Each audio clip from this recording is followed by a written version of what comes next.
ಗುರುದ್ವಾರ ಶ್ರೀ ಗುರುಸಿಂಗ್ ಸಭಾ ಸಿಖ್ಖರ ಪ್ರಾರ್ಥನಾ ಮಂದಿರ ಇದು. ಹಲಸೂರು ಲೇಕ್ಗೆ ಹೊಂದಿಕೊಂಡಂತೆ ಈ ಸುಂದರವಾದಂತಹ ಪ್ರಾರ್ಥನಾ ಮಂದಿರವನ್ನ ನಿರ್ಮಾಣ ಮಾಡಲಾಗಿದೆ. ಸುಮಾರು 80 ವರ್ಷ ಹಳೆಯದಾದಂತಹ ಪ್ರಾರ್ಥನಾ ಮಂದಿರ ಇದು. ಆದರೆ ಕಳೆದ ಜುಲೈ ಸಂದರ್ಭದಲ್ಲಿ ಈ ಒಂದು ಪ್ರಾರ್ಥನಾ ಮಂದಿರವನ್ನ ಸಂಪೂರ್ಣವಾಗಿ ನವೀಕರಣಗೊಳಿಸಿ ಲೋಕಾರ್ಪಣೆ ಮಾಡುವಂತಹ ಕೆಲಸವನ್ನ ಮಾಡಲಾಯಿತು. ಸುಂದರವಾದಂತಹ ಬಿಳಿ ಕಲ್ಲಿನ ಅಮೃತ ಶಿಲೆಯಿಂದ ಈ ಗುರುದ್ವಾರವನ್ನ ನಿರ್ಮಾಣ ಮಾಡಲಾಗಿದೆ. ಈ ದುಪ್ಪಟ್ಟನ ನಾನು ಯಾಕೆ ಹಾಕೊಂಡಿದ್ದೀನಿ ಅನ್ನುವಂತಹ ಪ್ರಶ್ನೆ ಇರಬಹುದು.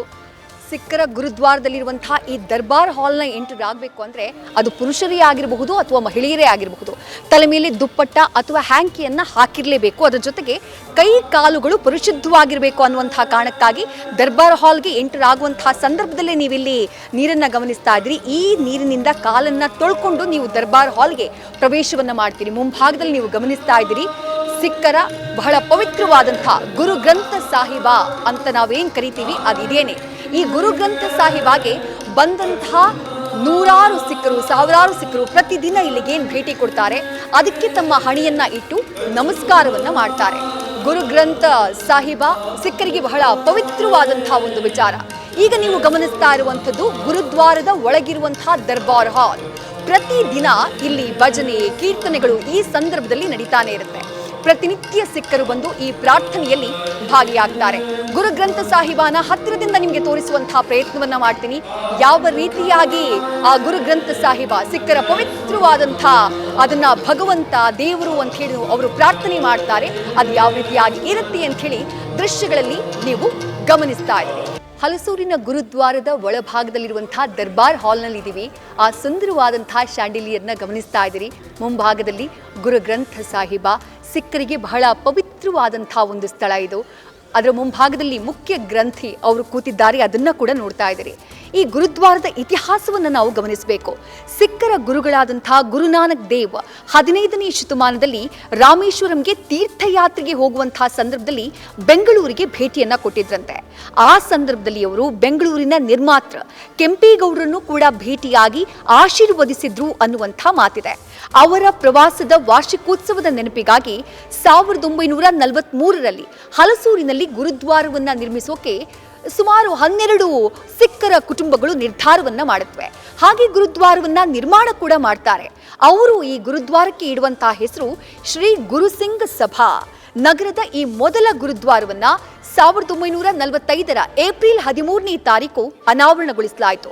ನಂತರ 1975ರಲ್ಲಿ ಈ ಗುರುದ್ವಾರಕ್ಕೆ ಮತ್ತೊಂದು ಮಹಡಿಯನ್ನ ಸೇರಿಸಲಾಯಿತು. ಅದಾದ ಬಳಿಕ 2020ರಲ್ಲಿ ಈ ಗುರುದ್ವಾರದ ನವೀಕರಣಕ್ಕೆ ನಿರ್ಧಾರವನ್ನ ಮಾಡಲಾಗುತ್ತೆ. 2023 ಕಳೆದ ಜುಲೈ 16ನೇ ತಾರೀಕು ಈ ಸುಂದರವಾದಂತಹ ಗುರುದ್ವಾರ ಲೋಕಾರ್ಪಣೆಗೊಳ್ಳುತ್ತೆ. ದರ್ಬಾರ್ ಹಾಲ್ನ ಬಳಿಕ ಗುರುದ್ವಾರದ ಲಂಗರ್ ಹಾಲ್ಗೆ ನಾನು ಬಂದಿದ್ದೀನಿ. ಲಂಗರ್ ಹಾಲ್ ಅಂತ ಹೇಳಿದ್ರೆ ಲಂಗರ್ ಅಂದ್ರೆ ಪ್ರಸಾದವನ್ನ ವಿತರಿಸುವಂತಹ ಸ್ಥಳ ಇದು. ಬೆಂಗಳೂರಿನಲ್ಲಿ ವಾಸ ಇರುವಂತಹ ಸುಮಾರು 23,000 ಸಿಖ್ಖರಿಗೆ ಈ ಗುರುದ್ವಾರ ಈಗ ಪ್ರಾರ್ಥನಾ ಮಂದಿರ. ಈ ಗುರುದ್ವಾರದ ಒಳಭಾಗದಲ್ಲಿರುವಂತಹ ಲಂಗರ್ ಹೌಸ್ನಲ್ಲಿ ನಾವಿದ್ದೀವಿ, ಲಂಗರ್ ಹಾಲ್ನಲ್ಲಿ ನಾವಿದ್ದೀವಿ. ಇಲ್ಲಿಗೆ ಬರುವಂತಹ ಗುರುದ್ವಾರಕ್ಕೆ ಬರುವಂತಹ ಭಕ್ತರಿಗೆ ದಿನದ 3 ಹೊತ್ತು ಪ್ರಸಾದ ವಿತರಣೆ ಮಾಡುವಂತಹ ಕೆಲಸ ಈ ಲಂಗರ್ ಹಾಲ್ನಲ್ಲಿ ಆಗುತ್ತೆ. ಅಷ್ಟು ವಿಶಾಲವಾಗಿ ಹೊಸದಾಗಿ ನವೀಕೃತಗೊಂಡಂತಹ ಗುರುದ್ವಾರದಲ್ಲಿ ವಿಶಾಲವಾದಂತಹ ಡೈನಿಂಗ್ ಹಾಲ್ನ ಕೂಡ ನಿರ್ಮಾಣ ಮಾಡಿರುವುದನ್ನು ದೃಶ್ಯದಲ್ಲಿ ನೀವು ಗಮನಿಸ್ತಾ ಇದ್ದೀರಿ. ಈ ಗುರುದ್ವಾರದಲ್ಲಿ ಯಾವ ಫ್ಲೋರ್ನಲ್ಲಿ ಏನೇನಿದೆ ಅನ್ನುವಂತಹ ಮಾಹಿತಿ ಈ ಬೋರ್ಡ್ನ ಮೂಲಕ ನಿಮಗೆ ಲಭ್ಯ ಆಗ್ತಾ ಹೋಗುತ್ತೆ. ಗುರುದ್ವಾರದ ಒಳಭಾಗದಲ್ಲಿರುವಂತಹ ಆಫೀಸ್ ಸೆಕ್ಷನ್ನ ಈ ಸೈಡ್ನಲ್ಲಿ ನೀವು ಗಮನಿಸಬಹುದು. ಮತ್ತೆ ಈ ಭಾಗಕ್ಕೆ ಬಂದರೆ ಶೂ ಬೇ ನಿಮಗೆ ಕಾಣಿಸ್ಕೊಳ್ಳುತ್ತೆ. ಅಂದರೆ ಬಂದಂತಹ ಭಕ್ತರು ಯಾರಿದ್ದಾರೆ ತಮ್ಮ ಚಪ್ಪಲಿಗಳನ್ನು ಆ ಶೂ ಬೇನಲ್ಲಿ ಬಿಟ್ಟು ಆ ನಂತರದಲ್ಲಿ ಗುರುದ್ವಾರಕ್ಕೆ ನೀವು ಆ ದರ್ಬಾರ್ ಹಾಲ್ಗೆ ಮೇಲ್ಭಾಗಕ್ಕೆ ಹೋಗಬೇಕು. ಆಗಲೇ ನಾನು ನಿಮ್ಮನ್ನು ಕರ್ಕೊಂಡು ಹೋಗಿದೆ. ಅಲ್ಲಿಗೆ ಹೋಗೋದಕ್ಕೂ ಮುಂಚೆ ನೀವು ತಲೆಗೆ ದುಪ್ಪಟ್ಟ ಹಾಕೊಂಡಿರಲೇಬೇಕು ಅಂತ ನಾನು ಹೇಳಿದೆ.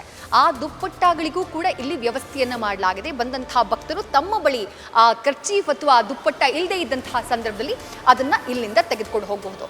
ಈ ಗುರುದ್ವಾರಕ್ಕೆ ಹೆಚ್ಚಿನ ಸಂಖ್ಯೆಯಲ್ಲಿ ಜನ ಬರೋದು ಯಾವಾಗ ಗೊತ್ತಾ? ಪ್ರತಿ ಭಾನುವಾರ ಸಾವಿರಾರು ಸಂಖ್ಯೆಯಲ್ಲಿ ಸಿಖ್ಖರು ಈ ಗುರುದ್ವಾರಕ್ಕೆ ಬರ್ತಾರೆ.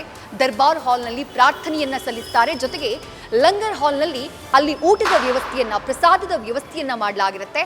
ಆವತ್ತು ಅಡುಗೆಯನ್ನ ಮಾಡುವಂಥದ್ದು ಯಾರೂ ಅಡುಗೆ ಬಿಟ್ರಲ್ಲ, ಎಲ್ಲ ಬಂದಂತಹ ಭಕ್ತರು ಜೊತೆಯಾಗಿ ಸೇರಿ ಅಲ್ಲಿ ಅಡುಗೆಯನ್ನ ಮಾಡ್ತಾರೆ. ಹಲಸೂರಿನಲ್ಲಿರುವಂತಹ ಈ ಗುರುದ್ವಾರ ಇದೆಯಲ್ಲ, ಇದು ಬೆಂಗಳೂರಿನ ಮೊಟ್ಟ ಮೊದಲ ಗುರುದ್ವಾರ. ಈ ಗುರುದ್ವಾರ ಸದ್ಯ ಶಾಂತಿ ಮತ್ತು ಸದ್ಭಾವನೆಯ ಕೇಂದ್ರವಾಗಿ ಗುರುತಿಸಿಕೊಂಡಿದೆ. ಈ ಗುರುದ್ವಾರದ ಮತ್ತೊಂದು ವಿಶೇಷತೆ ಏನು ಅಂದರೆ, ನವೀಕರಣಗೊಂಡಿರುವಂತಹ ಗುರುದ್ವಾರದಲ್ಲಿ ಏನೇನಿದೆ ಅನ್ನುವಂಥದ್ದನ್ನು ಇಲ್ಲಿ ಡೀಟೇಲ್ ಆಗಿ ನೀವು ಗಮನಿಸ್ತಾ ಇದ್ದೀರಿ. ಈ ಬೋರ್ಡ್ನಲ್ಲಿ ಬೇಸ್ಮೆಂಟ್ನಲ್ಲಿ ಪಾರ್ಕಿಂಗ್ ಇದೆ, ಗ್ರೌಂಡ್ ಫ್ಲೋರ್ನಲ್ಲಿ ಲಂಗರ್ ಹಾಲ್, ಜೊತೆಗೆ ಆಫೀಸ್ ಇದ್ರೆ ಫಸ್ಟ್ ಫ್ಲೋರ್ನಲ್ಲಿ ದರ್ಬಾರ್ ಹಾಲ್ ಇದೆ, ಅದನ್ನು ಆಗಲೇ ನೀವು ನೋಡಿದ್ರಿ. ಜೊತೆಗೆ ಲೈಬ್ರರಿ ಕೂಡ ಇದೆ. ಸೆಕೆಂಡ್ ಫ್ಲೋರ್ನಲ್ಲಿ ಸ್ಟಾಫ್ ಕ್ವಾರ್ಟರ್ಸ್ ಹಾಗೆ ಸೆಮಿನಾರ್ ಹಾಲ್ ಇದೆ. ಹಾಗೆ 3ನೇ ಫ್ಲೋರ್ನಲ್ಲಿ ಬರುವಂತಹ ಯಾತ್ರಿಕರು ಯಾರಿದ್ದಾರೆ ಆ ಯಾತ್ರಿಕರಿಗೆ ಉಳಿದುಕೊಳ್ಳೋಕ್ಕೂ ಕೂಡ ಈ ಗುರುದ್ವಾರದಲ್ಲಿ ವ್ಯವಸ್ಥೆ ಇದೆ. ಈ ಶ್ರೀ ಗುರುಸಿಂಗ್ ಸಭಾದ ಮತ್ತೊಂದು ವಿಶೇಷತೆ ಏನು ಗೊತ್ತಾ? ಇಷ್ಟು ಸುಂದರವಾಗಿ, ಇಷ್ಟು ಆಕರ್ಷಕವಾಗಿ ಇದನ್ನು ನವೀಕೃತಗೊಳಿಸಲಾಗಿದೆ.